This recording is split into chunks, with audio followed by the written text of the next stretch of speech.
আমরা গতকাল ওড়িশাতে এসেছি। আমরা ডাগারা বিচে গতকাল গিয়েছিলাম এবং আমরা ডাগারা বিচের পাশেই একটা হোটেলে উঠেছি। আর এখান থেকে আজকে আমরা যাচ্ছি দুবলাগাড়ি বিচ। এই ডাগারা বিচ থেকে দুবলাগাড়ি বিচ যেতে প্রায় 2 ঘন্টার মতো সময় লাগবে আমাদের। ওড়িশাতে আসার আগে আমরা কিন্তু প্রথমে দুবলাগাড়ি বিচে যাওয়ার জন্যই ভেবেছিলাম, কিন্তু পরে আমরা ঠিক করলাম যে আমরা ডাগারাতেই আসবো। তাই আমাকে ডাগারাতেই নিয়ে আসলো অগত্যা। কিন্তু ডাগারাতে এসে আমি অতটাও খুশি হইনি যতটা হওয়ার কথা ছিল। সমুদ্রে এসে মানুষ সমুদ্রে বেড়াতে গিয়ে যতটা হ্যাপি হয়, খুশি হয়, আমি ততটা হইনি। তাই আমাকে এখন আবার দুবলাগাড়িতেও নিয়ে যাচ্ছে। এবং যেহেতু আমরা ডাগারা সি বিচ থেকে দুবলাগাড়ি সি বিচের খুব বেশি দূরে একটা নেই, সেই জন্য আমরা ঠিক করলাম যে ঠিক আছে, ডাগারা বিচে তো এসেই গেছি ভুল করে, তাহলে আমরা দুবলাগাড়িটাও ঘুরে আসি। আর ডাগারাতে আমার কেন ভালো লাগেনি সেটা কিন্তু আমি আগের ব্লগে বলেই দিয়েছি। ডাগারা বিচ হচ্ছে জনশূন্য একটা এলাকা, আর আমি হলাম লোকপ্রেমী। আমার লোকজনের মাঝখানে থাকতে খুব ভাল লাগে, সেই জন্য এখানে এসে একদম মন ভরেনি। আরে ভাই, সমুদ্রে বেড়াতে যাব, সমুদ্রের কাঁকড়া খাবো, সমুদ্রের সামুদ্রিক মাছ খাবো, ডাবের জল খাবো, আরও কত কিছু না। কিন্তু এখানে সেই সবের কিচ্ছু নেই। না আছে সামুদ্রিক মাছ, না আছে কাঁকড়া, না আছে অন্য কোনো কিছু। সমুদ্রে বেড়াতে আসার যে একটা মজা, সেই মজাটা আমি এখানে পাইনি। সেই জন্য মনটা খুবই খারাপ লাগছে। এত দূর আসলাম বেড়াতে, কিন্তু যদি খুশি না হই মন থেকে, সেটাও একটা কেমন না। যদিও না আমরা আগে থেকেই জানতাম, যেহেতু এটা একটা অফবিট, তো লোকজন থাকবে না, এটাই স্বাভাবিক। যাই হোক, দুবলাগাড়িটা কেমন তোমাদের দেখাবো। কিন্তু আমরা এখানে একটু দাঁড়ালাম, এই জায়গাটা খুব সুন্দর লাগছে, সেজন্য আমরা এখানে একটু দাঁড়িয়ে ছবি তুলছি। আমরা এই যে পুরো জায়গাটা আসলাম, পুরো জায়গাটা রাস্তার ডান দিক বাঁ দিক দুই দিকে প্রচুর প্রচুর প্রচুর মাছের চাষ হচ্ছে। বড় বড় পুকুর কেটে সব মাছ চাষ করছে। এখান থেকে নাকি মাছ অনেক দূর সাপ্লাই হয়, যেমন কলকাতা, আরও অনেক জায়গায়। এখানে এসে দেখলাম যে মাছ চাষ কাকে বলে। বাপ রে বাপ, পুরো এলাকা জুড়ে মাছ আর মাছ। আর এখানে মাছের দামও কম, জলের দামে মাছ বিক্রি হচ্ছে। সেটাই, এখানে মাছের ছড়াছড়ি, কিন্তু সব চাষের মাছ, সামুদ্রিক মাছ নেই। যা ব্যাগ পড়ে গেল। এই যে আমাদের সামনে দুজন বাইকে করে আরোহী যাচ্ছে, বাইক রাইডার। হয়তো ওরাও দুবলাগাড়িতেই যাচ্ছে, কারণ আমরা দুবলাগাড়ির খুব কাছাকাছি পৌঁছে গেছি। ওদের ব্যাগ পড়ে গেল, এখন আমরা যেতে পারছি না, আটকে গেলাম। রাস্তাটা এত সরু, একটা গাড়ি গেলে আর একটা বাইক যাওয়ারও খুব একটা জায়গা নেই, এরকম সরু রাস্তা। ওই দিক থেকে একটা গাড়িও আসছে দেখছি। আমরা পুরো ফেসে গেলাম। এখন আমাদেরকে ব্যাক করতে হবে। ওদের পুরো ব্যাগ, ক্যামেরা স্ট্যান্ড সবকিছু মনে হয় পড়েই গেছে। জানি না কি পড়ে গেছে, সব তুলছে আস্তে আস্তে। এখন আমরা পিছিয়ে যাই আস্তে আস্তে করে। আর ব্যাগপত্র পড়বে না, রাস্তা যা খারাপ। হ্যাঁ, আরও একটা জিনিস বলি, অনেকেই কিন্তু এটা বলে না। অনেকেই বলে যে দুবলাগাড়ি দারুণ সুন্দর, দারুণ জায়গা, কিন্তু রাস্তার কথা অনেকে বলছে না। রাস্তা কিন্তু আগেই বলে দিচ্ছি, প্রচুর খারাপ রাস্তা। হয়তো 5 ঘন্টার রাস্তা হয়তো 7 ঘন্টা 8 ঘন্টাও লেগে যেতে পারে। তবে কিছু কিছু জায়গায় ভালো, কিন্তু অধিকাংশ পুরো রাস্তাটাই কিন্তু এবড়ো খেবড়ো, উঁচু নিচু, ভাঙা চোরা, যা ইচ্ছে তাই অবস্থা রাস্তার। এই সত্যিটা কিন্তু অনেকে ভিডিওতে বলে না, কিন্তু আমি বলে দিলাম সত্যিটা। কারণ আমার মনে হয় আমার ভিডিও দেখে তোমরা যদি কেউ আসো দুবলাগাড়িতে, তাহলে তোমরা যেন জেনো যে রাস্তা খুব একটা ভালো না। আর আমরা অবশেষে একদম সেই বিচের এখানে পৌঁছে গেছি। আর এখানেই রয়েছে সেই লেখাটা, আই লাভ দুবলাগাড়ি। আমি দেখিয়ে দিচ্ছি, এই যে সেই লেখাটা। এখানে আমরা দাঁড়াচ্ছি না, আমরা সোজা বিচের ওখানে যাচ্ছি। আমরা এখানে গাড়ি পার্কিং করলাম। পার্কিং একদম এখানে আপাতত ফ্রিতেই রয়েছে, যদিও না এটা একদিন ফ্রি থাকবে না। কারণ প্রত্যেকটা জায়গায় আমি দেখেছি চোখের সামনে, যেগুলো আগে ফ্রি হতো, সেগুলো একদিন যখন লোকজন আসা শুরু করে যায়, তখন ওখানে টাকা তোলাও শুরু হয়ে যায়। তো আপাতত ফ্রি রয়েছে গাড়ি পার্কিংয়ের জায়গাটা।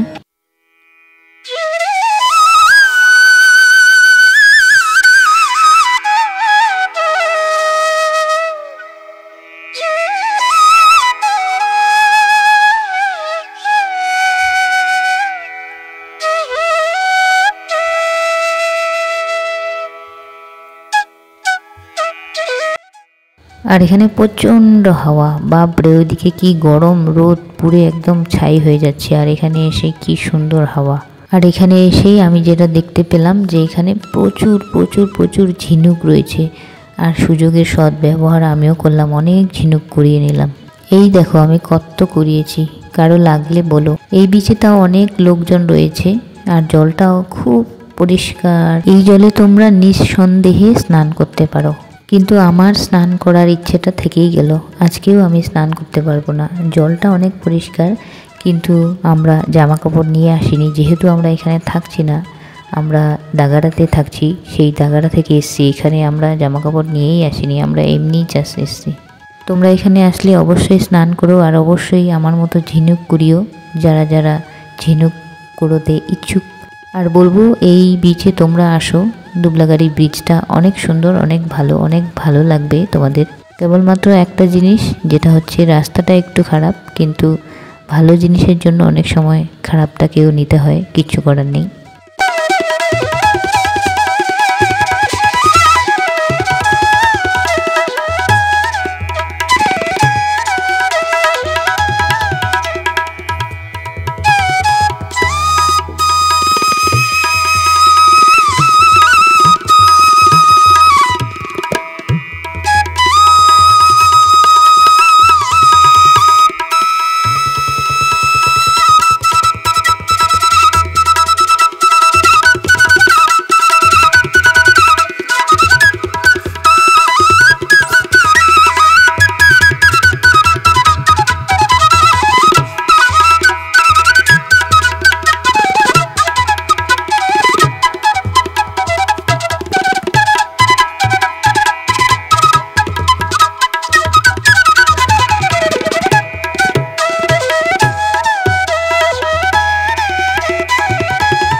এই ডুবলা গাড়িতে এসে কিন্তু বাড়ি ফিরতে ইচ্ছেই করছে না। আমরা প্রায় 12টা 12:30টার দিকে এখানে পৌঁছেছি।